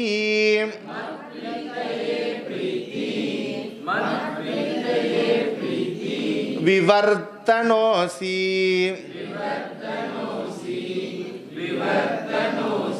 இப்போ அதை வந்து இவங்க தமிழ் ரமணர் சொன்னதை இதே ரமணர் இதே மாதிரி தமிழில் டிரான்ஸ்லேட் பண்ணி செய்யுள் வடிவாக கொடுத்துருக்கார். இப்போ அவர் ரமணர் சொன்ன இந்த ஸ்லோகத்தை மாத்திரம் இப்போ அவங்க படிக்க போகிறாங்க. இங்கு நீயார் பிள்ளையாய் யாருடைய மைந்தன் நீதான், எங்கு செல்கின்றாய் உன் பேர் என்ன. உங்க கையில் 2 புக்கு கொடுத்துருக்கோம். அதில் இன்னொரு புக்கில் இவங்க படிக்கிறது இருக்கும். இது மாதிரி 2 புக்கு இருக்கும். ஒன்று தான் வாங்கியிருக்கீங்களா?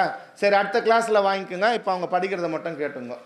இங்கு நீயார் பிள்ளையாய் யாருடைய மைந்தன் நீதான், எங்கு செல்கின்றாய் உன் பேர் என்ன, நீ எங்கிருந்து இங்கு வந்தாய், என்னை என்னுள்ளும் இன்புற இவ்விசைப்பா என்று சங்கரன் நவில பாலன் சாற்றிட வாய் திறந்தான். ஓகே, இப்போ வெறும் செய்யுள் மட்டும் கேட்டிருக்கோம். நம்ம இதுக்கு பதவிச்சாரம் பண்ணிட்டதுக்கு அப்புறம் அதுக்கு விளக்கத்தை நம்ம அதிலையும் நம்ம பார்ப்போம். இதில் பதவிச்சாரம் என்னென்னா சிசோஹோ. சிசோஹோனா யார்? குழந்தை. அவர் அஸ்தாமலிக்கர் வயசானவரா குழந்தையா? குழந்தை. நம்ம யாராவது எப்படி ஆசையாக கூப்பிடுவோம்? குழந்தை, பாப்பா, செல்லம்மா, அம்மு, குட்டி அப்படி கூப்பிட்ற மாதிரி அவரும் ஆசையாக கூப்பிட்றாரு அந்த குழந்தைய. குழந்தாய், சிசுவே அப்படின்னு. அதுக்கு முதல் வார்த்தை சிசோ. அடுத்தது கஸ்துவம் அசி. கஹ துவம் அசி. இதை பிரித்து பார்த்தோம் அப்படின்னா கஹ துவம் அசி. நீ யாருப்பா? குழந்தை, நீ யாரு? கசியத்துவம் அசி.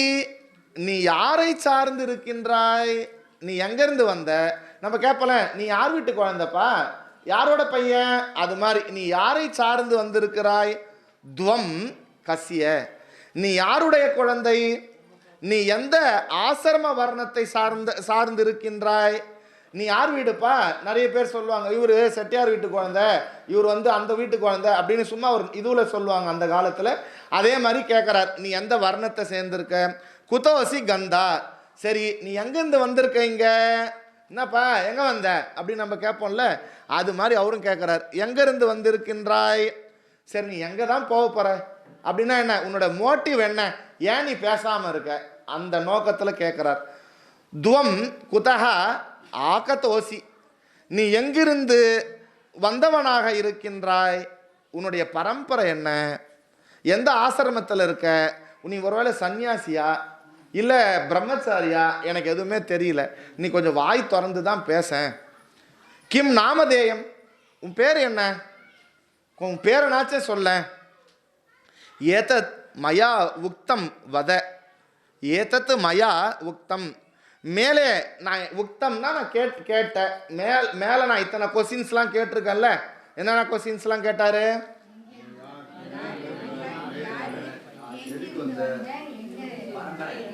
இது எல்லாம் கேட்டுட்டார். பரவாயில்ல, நீங்கள் எல்லாரும் தூங்கலைன்னு நான் கன்ஃபார்ம் பண்ணிக்கினேன். இந்த கேள்விக்கு சிசோஹோ துவம் வத, நீ கூறு. சார்பகத்துவம் ச அற்பக அப்படின்னு அர்த்தம். சார்பகத்துவத்தை பிரித்தோம்னா ச அற்பக. நீ ஒளியுடைய, பிரகாசமான ஒளியுடைய, தேஜஸான, அழகாக இருக்கின்றாய். உன் ஃபேஸ் இருக்கு பாரு, அவ்வளோ அழகாக இருக்கு, அப்படியே சார்மிங்காக இருக்கு அப்படின்னு ரொம்ப கொஞ்சம் ஐஸ் வச்சுலாம் கேட்குறார். அதுக்கப்புறம் மத் பிரீத்தையே, எனது மனம் குளிரும் வண்ணம் திருப்தியாக கூறு. என் உள்ளமே குளிரும் வண்ணம். இது எங்கே நம்ம கேள்விப்பட்டிருக்கோம்? கைவல்ய நவநீதத்தில் கேள்விப்பட்டிருக்கோம். அங்கே சிஷ்யம் கேட்டார், இங்கே குரு கேட்குறார். என் உள்ளமே குளிரும் வண்ணம் என்ன கேட்குறாரு? எனக்கு எனக்கு பிடித்தவனாய், ஆனந்தமாய், மகிழ்ச்சி உள்ளவனாய் உள்ளாய். அதனால நீ யார் என்று எனக்கு கூறு. எனது மனதில் மகிழ்ச்சியை என் மனதில் முன் தருவாயாக. என்னோட மனசுக்குள்ள நீ யாருன்னு சொல்லிட்ட அப்படின்னா எனக்கு ஒரு சந்தோஷம் ஆயிடும்பா, நீ சொல்லம்பா அப்படின்னு கேட்குறார். பாவம், இந்த ஒரு கேள்வி தானே அவர் கேட்டார். அவங்க சிஷ்யன் வாயை திறந்தா இருப்பாருங்க, வாயை திறக்க மாட்டாங்க. திறக்காமல் இருக்கிற குழந்தைங்களாம் வாய் திறந்துடுத்து அப்படின்னா அது வாய் ஓயவே ஓயாது. இப்போ சொல்கிறாரு பாருங்க அடுத்த ஸ்லோகம். நிமித்தம் மனசக்ஷ, இதில் முன்னாடி இவங்க பின் பண்ணிட்டு இருக்காங்க. அஸ்தாமலக உவாச்ச, முதல்ல யார் கேட்டது? சங்கர உவாச்ச, சங்கரர் கேட்டார். இப்ப அதுக்கு பதில் சொல்றார். அஸ்தாமலக உவாச்ச. இந்த ஸ்லோகம் மட்டும் 2 வாட்டி. நாகம் மனுஷ்யோ,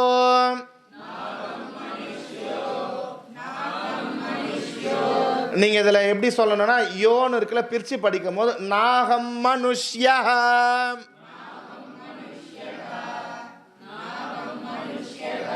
நச்ச தேவ யக்ஷௌ,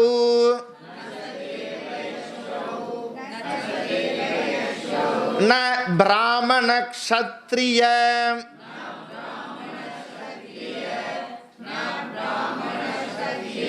வைஷ்ய சூத்ராஹ,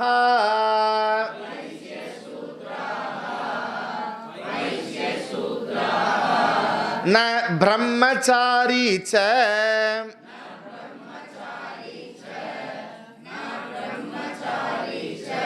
கிருஹி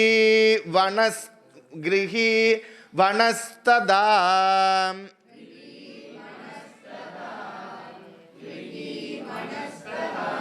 பிக்ஷூர் ந சாஹம்,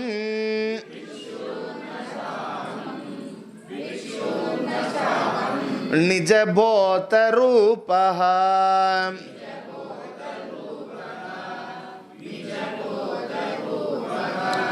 இப்போ இதை நான் மொத்த ஸ்லோகமும் படிச்சுட்டு அதுக்கப்புறம் பதவிச்சாரம். அதற்கு முன்னாடி அவங்க ரமணர் இதை எப்படி எழுதியிருக்கார் அதை அனுபவிப்போம்.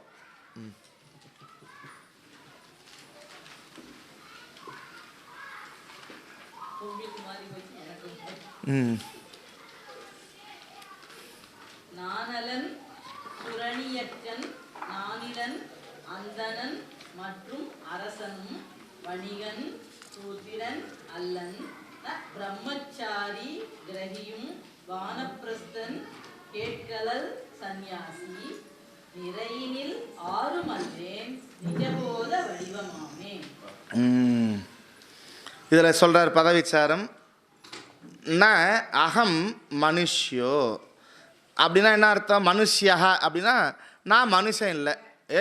என்னையா இது மாதிரி சொல்ற?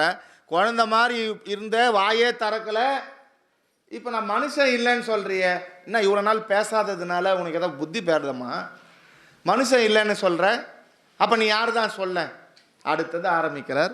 நச்ச தேவஹா, நான் தேவனும் அல்ல. என்னப்பா முதல்ல மனுஷன் இல்லைன்ற, ஒரளவு மேலே வந்திருக்குது சாமியோ என்னவோன்னு சொல்லிட்டு ஏதாவது அருள் தருமா அப்படின்னு நீ யாருன்னு கேட்டா நான் தேவனும் இல்லை அப்படின்னு சொல்லிட்டேன். சரி, அப்போ நீ யார் தான் சொல்ல? யக்ஷவு, நான் யக்ஷனும் அல்ல. சரி, அப்புறம் வேற யார் தான்? இப்போ 3 சொல்லிட்டார், தேவர்கள் பற்றி சொல்லிட்டார். நான் முதல்ல ஜீவனை சொன்னார், அதுக்கப்புறம் தேவரை சொன்னார், அதுக்கப்புறம் யக்ஷரை சொன்னார். இப்போ அடுத்தது என்ன சொல்றார்? இப்போ வர்ண தர்மத்துக்கு வரார். அப்போ யார் தான் நீ சொல்ல? ந பிராமணஹா, நான் பிராமணனும் அல்ல. சரி, இல்லை, அப்போ நீ என்ன செட்டியாரா? இல்லை. ந சத்திரியா, நான் சத்திரியனும் இல்லை. சரி, அப்போ வேற யாரு நீ? ந வைஷ்யா, நான் வைஷ்யனும் அல்ல. சரி, அப்போ யாரு நீ? ந சூத்ராக, நான் சூத்ரனும் கூட கிடையாது. யோ என்ன நீ பேசுகிற? நான் மனுஷனும் இல்லைன்றேன், தேவரும் இல்லைன்னு சொல்கிறேன், யக்ஷனும் இல்லை அப்படின்னு சொல்கிறேன், பிராமணனும் இல்லைன்னு சொல்கிறேன், சத்திரியனும் இல்லைன்னு சொல்கிறேன், வைஷ்யனும் இல்லைன்னு சொல்கிறேன், சூத்ரனும் இல்லைன்னு சொல்கிறேன். அப்போ நீ யாரு தான்? ஓ, வர்ண தர்மத்தில் ஏதாவது சொல்லுவியோ அப்படின்னு அவர் எதிர்பார்க்குறார். ந பிரம்மச்சாரி, 4 சொன்னல, ஒரு மனுஷனாக பிறந்தவன் 1லிருந்து 16 வயசு வரைக்கும் தாயோட தந்தையோட அரவணைப்பில் இருப்பான். அவன் வந்து பிரம்மச்சாரி.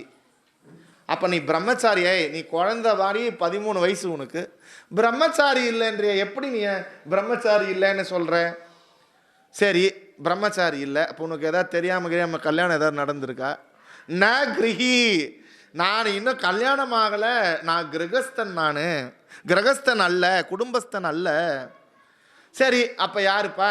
எல்லாத்தையும் செஞ்சுட்டு நீ ஏதோ தங்க பஸ்பமும் ஏதோ ஒரு இது சாப்பிட்ட போல இருக்கு, அப்படியே இளமையாகவே இருக்கிறேன் நான் நினச்சிக்கிறேன். ந வனஸ்பதி, நான் யாரு? நான் வானப்பிரஸ்தனும் அல்ல, ஓய்வு பெற்ற ரிட்டையர்மெண்ட் லைஃப் அனுபவிச்சுன்னு இருக்கிற ஆளும் கிடையாது. அப்போ நீ யாரு தான்ப்பா? அப்போ சன்னியாசியா? பிக்ஷுகு? இல்லை இல்லை, நான் சன்னியாசியும் அல்ல, நான் துறவு மேற்கொண்டவனும் அல்ல. அப்போ இதெல்லாம் இல்லை இல்லைன்னு நீ சொல்லின்னு வந்துட்டிய, கொஞ்சம் ஒழுங்காக தான் சொல்ல. நீ இது வரைக்கும் வாய் திறக்காதது உங்கள் அப்பா அம்மாலாம் பாடுபட்டாங்க, வாய் திறந்தது என்ன பாடப்படுத்துறிய, நீ யார் தான் சொல்லி தொலைய? அப்புறமா சொல்கிறாரு, நான் அகம் நிஜபோதஸ்வரூபா, நான் இது எல்லாம் கிடையாது. நான் மனுஷ்யா, நான் மனுஷன் இல்லை. மனுஷனாக இருக்கிறதுக்கு என்ன பேசிக் குவாலிட்டி? மனுஷனுக்கு என்ன இலக்கணம்? யார் மனதினால் இயங்குகிறாரு, யாருக்கெல்லாம் மனசு இருக்கோ அவனுக்கு மனுஷன். நீ இந்த மனசு அப்படின்றது உண்மையாகவே அந்த ஆத்மாவை நோக்கின பயணத்தில் இருந்தால் தான் நீ மனுஷன். இல்லைனா நீலாம் 2 கால் ஜீவி தான், எல்லாத்துலேயும் இருக்கிற மாதிரி. ஸோ ச அகம் நிஜபோத ஸ்வரூபா, மனுஷனுக்கு லட்சணம் என்னென்னலாம் இருக்கணும் அவனுக்கு? உள்ளம், மனம், சித்தம், புத்தி, அகங்காரம். அவனுக்கு உடம்புன்னு ஒன்று இருக்குல்ல, ஸ்தூல சரீரம், அதுக்கப்புறம் சூக்ஷ்ம சரீரத்தை தான் இப்போ நம்ம பார்த்தோம், காரண சரீரம். இதெல்லாம் இருக்கிற ஆளானா இதெல்லாம் நான் இல்லைன்றார். கண்ணுக்கு எதிர்க்கவே உடம்போடு இருக்கார், கண்ணுக்கு எதிர்க்கவே பேசுகிறாருன்னா மனசு இருக்க தானே செய்யும். கேட்குறார், நம்மளுக்கு முக்கியமாக இருக்கிறதுக்கு, நம்முடைய ஸ்தூல சரீரத்துக்கு முக்கியமான ஆப்ஜெக்ட்ஸ் என்ன? சூக்ஷ்ம சரீரத்துக்கு அதுக்கும் கனெக்ட் இந்திரியங்கள். என்னது? சப்த ஸ்பரிச ரூப ரச கந்தம். இதெல்லாம் உனக்கு இருக்குது, நான் சொல்கிறேன், நீ கேட்குற, திருப்பி பேசுகிற. ஆனால் நான் என்ன சொல்கிறேன், நீ நானும் அது இல்லை. நான் எதை நம்புறது? என்னால் நம்ப முடியல. லாஸ்ட்டாக ஒரு ஆன்சர் கொடுத்துருக்கப்பாரு, அகம் நிஜ போத ரூபா, நான் எப்பேற்பட்டவன். இது எல்லாம் எதெல்லாம் உனக்கு கண்ணுக்கு முன்னாடி தெரியுதோ, நீ எதெல்லாம் என்னை பார்த்து நீ டயக்னோஸ் பண்ணுறியோ, அந்த டயக்னோஸ் பண்ணுற ஆள் நான் இல்லைப்பா. நான் எப்பேற்பட்டவன்? நான் நிஜ உண்மையான அறிவு ஸ்வரூபம். அறிவு ஸ்வரூபம்னா என்ன? நான் நான் நான் நான்.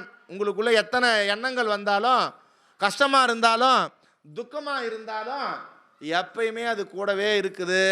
அது என்ன அப்படின்னா நான் நான் நான் நான் அப்படின்ற உணர்வு. அப்பேற்பட்ட அந்த உணர்வு. நீங்கள் இருக்கிறீங்களா அப்படின்னா, இல்லைப்பா நான் இருக்கிறேன்ப்பா அப்படி சொல்லாமல் விட்டுட்டீங்க, ஒன்று கோமா மென்டல் ஹாஸ்பிட்டல், அப்படி இல்லை சங்கு இப்போ காலைல ஊதுனா இருப்பாருங்க, அது ரெண்டுத்தில் ஏதாவது ஒன்று நடக்கும். இது ரெண்டுமே எப்பயுமே, இது ரெண்டும் அநித்தியம். எது நித்தியம்? செல்ஃப் எவிடென்ட் நித்தியம். அபரோக்ஷ அகம் சாட்சி சைத்தன்யம் தான் வந்து எவிடென்ட். இதை எப்படி ரமணர் பதவிச்சாரம் பண்ணியிருக்காருன்னு இப்போ அவங்க படிப்பாங்க. நான் மனிதன் அல்ல, தேவனோ யக்ஷனோ நான் அல்ல, மற்றுமுள்ள பிராமண, சத்திரிய, வைசிய, சூத்ரர் முதலான பிரசித்தமாயுள்ள 4 வர்ணங்களை சார்ந்தவனும் நான் அல்ல, வேத வித்யை கற்கும் பிரம்மச்சாரியும் அல்ல, பல பேர்களுக்கு உதவியாயிருக்கும் கிரகஸ்தரும் அல்ல, உலக போகங்களை விட்டு வனம் செல்கின்ற வனப்பிரஸ்தனும் அல்ல, குற்றமற்றவரான வந்தனைக்குரிய சந்நியாசியும் அல்ல. சொல்லப்பட்ட இந்த கூட்டத்தினரில் யாருமே நான் அல்ல, ஆத்மபோத வடிவமா உள்ளவனே நானாவேன் அப்படின்னு சொல்லிட்டு சொல்லி முடிக்கிறார். இப்போ இதில் சொல்லியிருக்காருல்ல, இதில் என்ன சொல்லியிருக்காரோ, இந்த நிஜபோத ஸ்வரூபம்னு ஒரு வார்த்தையை போட்டிருக்காருல்ல, இதை வச்சு தான் மீதி இருக்கிற 12 ஸ்லோகமும் வரப்போகிறது. இந்த 12 ஸ்லோகத்துக்கும் அதில் வந்து எக்ஸாம்பிள்ஸ் கொடுத்துருக்கார். அது ஒவ்வொன்றுத்துக்கும் வந்து ததக்த லட்சணம் சொரூப லட்சணம் ரெண்டுத்தை கொடுத்து பண்ணியிருக்கார். அதை நம்ம என்ன பண்ணியிருக்கார் அப்படின்றத அடுத்த வகுப்பில் காண்போம் என்று சொல்லி இந்த அளவிலேயே இந்த வகுப்பை திருநிறைவு செய்து அமைகிறோம். ஓம் பூர்ணமத